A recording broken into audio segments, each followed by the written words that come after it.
அருட்பெருஞ்சோதி அருட்பெருஞ்சோதி தனிப்பெருங்கருணை அருட்பெருஞ்சோதி திருவருட்பிரகாச வளலா திவ்ய திருவடிகளே சரணம். வணக்கம். இன்றைக்கு நாம் சிந்திக்கக்கூடிய அகழ்வரிகள் 95, 96.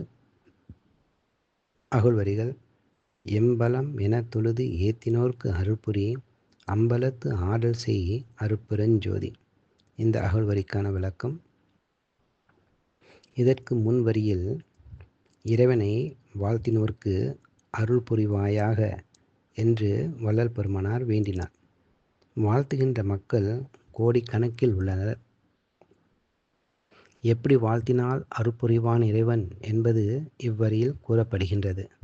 எப்படி வாழ்த்தினால் அருள் புரிவான் இறைவன் என்பது இவ்வரியில் கூறப்படுகின்றது. ஜீவ சுதந்திரம், தேக சுதந்திரம், போக சுதந்திரம் என 3 அற்ப சுதந்திரங்கள் மனித குலத்திற்கு மட்டும் தரப்பட்டுள்ளன.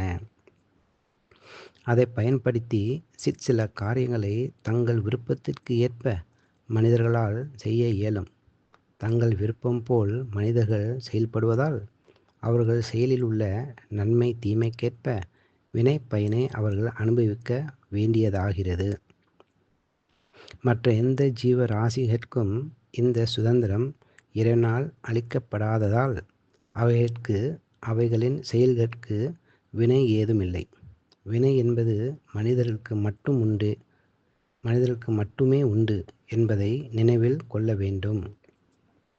இந்த 3 சுதந்திரங்களையும் இறைவனுக்கு ஒப்பு கொடுத்துவிட்டு அவன் என்ன வேண்டுமானாலும் செய்து கொள்ளட்டும், எல்லாம் அவன் செயலே என்ற அளவில் இறைவனிடம் யார் சரணாகதி அடைகின்றார்களோ அவர்களுக்கு இறைவனுடைய ஆற்றல்கள் அனைத்தும் சொந்தமாகின்றன. அம்பலத்தை அருள்நடம் புரிகின்ற அருட்பெருஞ்சோதி ஆண்டவரே, தங்களையே பரிபூரணமாக நம்பி தங்கள் பலமே எங்கள் பலம் என்று உங்களையே யார் தொழுது வாழ்த்துகின்றார்களோ அவர்களுக்கு அருள் புரிவாயாக என்பது இந்த வரிக்கான விளக்கம்.